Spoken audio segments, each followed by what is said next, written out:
get to Tim Walz, who, just when you think no one's sitting at this table, neither she nor the big white blanket, can embarrass themselves any further, he does.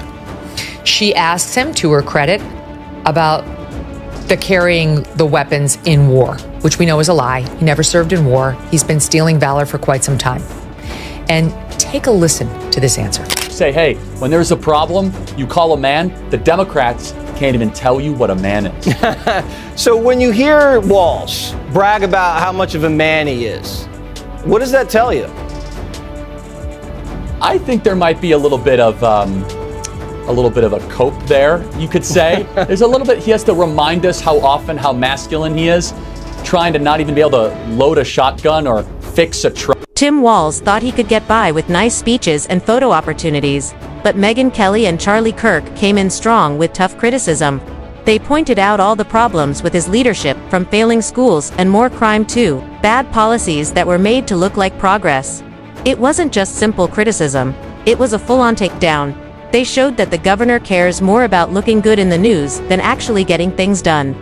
The act is over, and now, the truth is front and center. That you carried weapons in war, but you have never deployed actually in a war zone. A campaign official said that you misspoke. Did you? Well, first of all, I'm incredibly proud. I've done 24 years of wearing the uniform of this country. Equally proud of my service in a public school classroom, whether it's Congress or the governor. My record speaks for itself, but I think people are coming to get to know me. I speak like they do. I speak candidly. I wear my emotions on my sleeves, and I speak especially passionately about our children being shot in schools. I'll tell you one thing, the most masculine thing that someone can do in America today is stand up for women that are not able to stand up for themselves. Right. So while Tim Walz is going on Gavin Newsom's podcast, attacking me, by the way, saying that I'm a bad guy, well, I'm sorry, Governor Walz. One thing that we don't have in common is, unlike you in Minnesota, I, every single day, am actually fighting for female privacy in locker rooms and that women's sports will not have men in them. Real men stand up for women when they're not able to stand up for them. Megyn Kelly and Charlie Kirk don't wait for permission. They don't ask if it's okay to speak up. When they see bad leadership pretending to be something good, they don't stay quiet. They call it out with cameras on and facts ready. And when it came to Governor Tim Walz, they came prepared to burn his whole story down, not out of hate, but because failure that obvious almost asks to be exposed. The idea that you said that you were in war. Yeah. Did you misspeak, as the campaign has said? Yeah, I said we were talking about, in this case, this was after a school shooting, the ideas of carrying these weapons of war. And my wife, the English teacher, told me my grammar's not always correct. But again, if it's not this, it's an attack on my children for showing love for me, or it's an attack on my dog. This is a sacred trust. In the spring of 2005, Walz walked away from that sacred trust, abandoning his post when he learned of an upcoming Iraq deployment. This is cynical Pubulus saying this. He is a coward. According to this Twitter feed, he is a quitter. And every veteran I've talked to thinks that Walz is close to betraying the country. Megyn Kelly took one look at the way Walz was being presented and knew something wasn't right. He wore the everyman image like a costume, pretending to be a down-to-earth governor who understood regular people. But Megyn has spent years exposing fake stories and phony leaders, and she knew exactly what she was seeing. Walz didn't come across as real. He came across as someone following a script, full of polished, fake sincerity. What Walz did is the moral equivalent of a mother dropping off her 5 preteen children at an orphanage in the dead of night so that she could run for Congress. Yes, it is that bad. This was more than just abandoning troops. It also reflects a major personal deficit in his character and makeup. By the way, this is written by a... Megyn started by showing the gap between Governor Walz's image and how he actually led. He talked about unity and transparency, but led with confusion and fear. She pointed out how he always blamed others, like a kid blaming the cup for spilling milk. His leadership had a pattern. Make a vague plan, avoid responsibility, then hold a press conference that didn't answer real questions.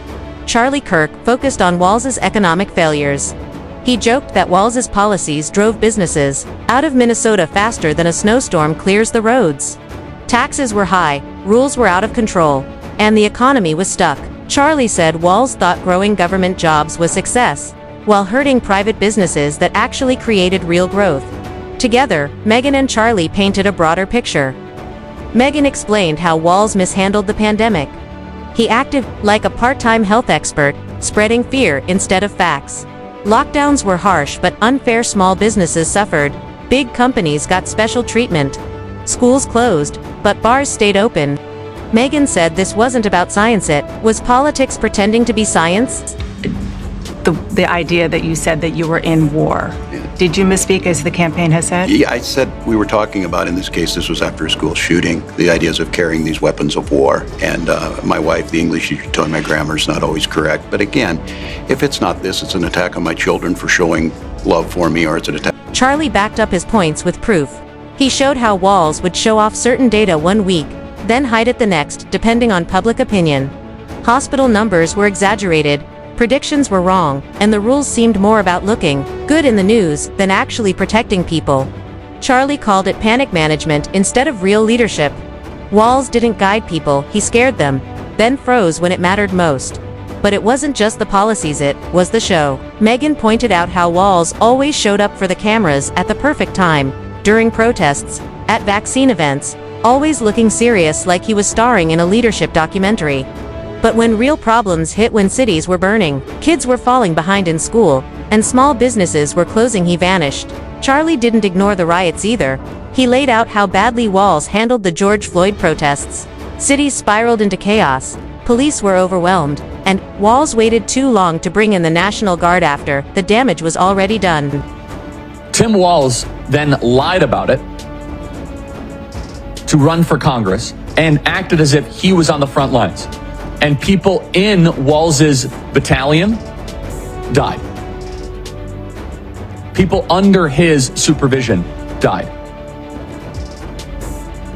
If Master Sergeant retired Walz could not be trusted to fulfill his duties he had to his soldiers, his unit, and his nation in 2005, how can he be trusted to be vice president in 2020? Charlie made fun of the idea that Walz was just waiting for more information. He said it seemed like Walz was really waiting for someone else to solve the problem so he could take credit later. His delays and lack of action made him look more afraid of politics than the real crisis. Then Megyn criticized Walz's record on education. Even though he was a former teacher, test scores in reading and math dropped badly under his leadership. Instead of fixing things, he pushed more online learning without real solutions. Finally, they both talked about social issues. Megyn said, Walz tried to please everyone but ended up standing for nothing. She called him lukewarm soup, bland and weak. She accused him of quietly backing extreme ideas while pretending to be a calm, moderate leader. What kind of bullshit is that? No, you don't, sir. We don't lie about military service we didn't actually perform, like going to war. We don't steal valor by saying that we had a higher rank in the National Guard than we did.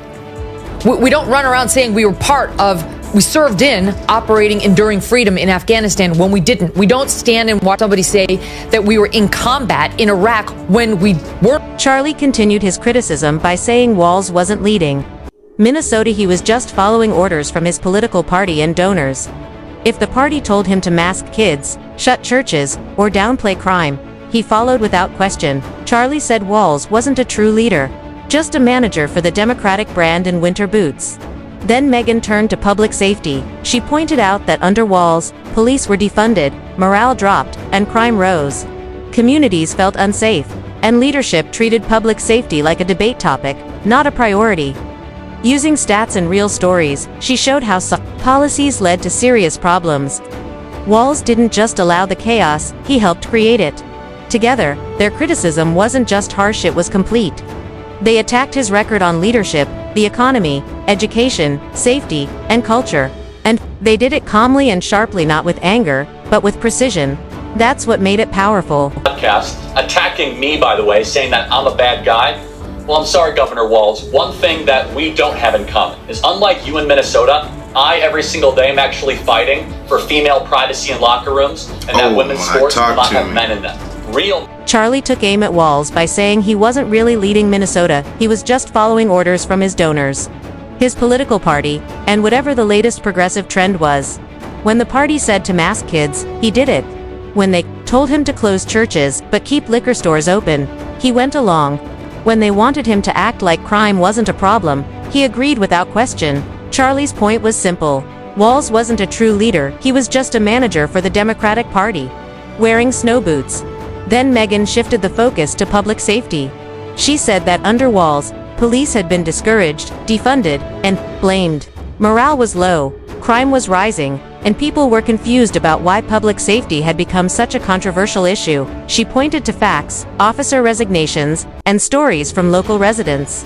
She connected the dots, showing how soft on crime policies had led to real problems for the people Walz claimed to care about.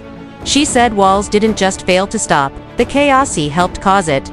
Together, their criticism was strong and well-rounded. They talked about leadership, the economy, education, safety, and culture. And they did it calmly, without yelling. That made it even more powerful. It wasn't emotionally, it was sharp. It wasn't loud, it was effective. From that clarification. And then here's two pieces of this that are really, I speak like they do. People are coming to get to know me. I speak like they do. I speak candidly. I wear my emotions on my sleeves. And I speak especially passionately about, and then he goes on to blame it on the school shootings. I guess he was upset about school shootings, so he lied. But stop saying you speak like we do. I speak like regular people. They stripped away the talking points, tore down the excuses, and mocked the weak narratives. What remained was a picture of a man who talked tough, acted timid, and led like he was always waiting for someone else to go first. And they weren't. Done. Megyn left the door open, promising to keep the spotlight on leaders who fail the very people they claim to serve. Charlie pledged to keep exposing the numbers, the contradictions, and the political tricks that try to pass as real leadership, because the truth is, Tim Walz may keep smiling at press conferences, but the curtain has been pulled back. Megyn and Charlie kept pushing. Next up was Walz's climate agenda, a polished piece of political theater that sounded great on paper, but fell apart under closer look. Megyn pointed out how Walz talked about green energy like he was starring in a solar panel ad. While back in Minnesota, roads were falling apart and people were freezing in winter due to broken energy grids and poor planning. It was all show, no substance, flashy headlines with no real follow-through. Continues for Tim Walz on the disastrous performance he delivered, in particular when it comes to his self-described knuckle-headed behavior, which was just his latest in a series of lies. The reason he resorted to, I'm a knucklehead, was he got confronted with his latest lie that's been unearthed. There's a long list of them. This one was that he was in China when the Tiananmen Square disaster unfolded, when hundreds of people were killed. You know, whether you were in a place where hundreds of people are being massacred by. Charlie zoomed in on the budget, breaking it down like a frustrated math teacher watching students miss the basics. The numbers didn't lie. Minnesota was pulling in plenty of taxpayer money, yet somehow always broke when it came time to fix real problems. He called it reverse alchemy, turning gold into potholes. He mocked the state's constant push to raise taxes in the name of progress, while actual progress was nowhere to be seen except in photo ops and campaign flyers. Then Megyn shifted to healthcare, another key promise from Walz. He talked about reform, but all he delivered was more red tape.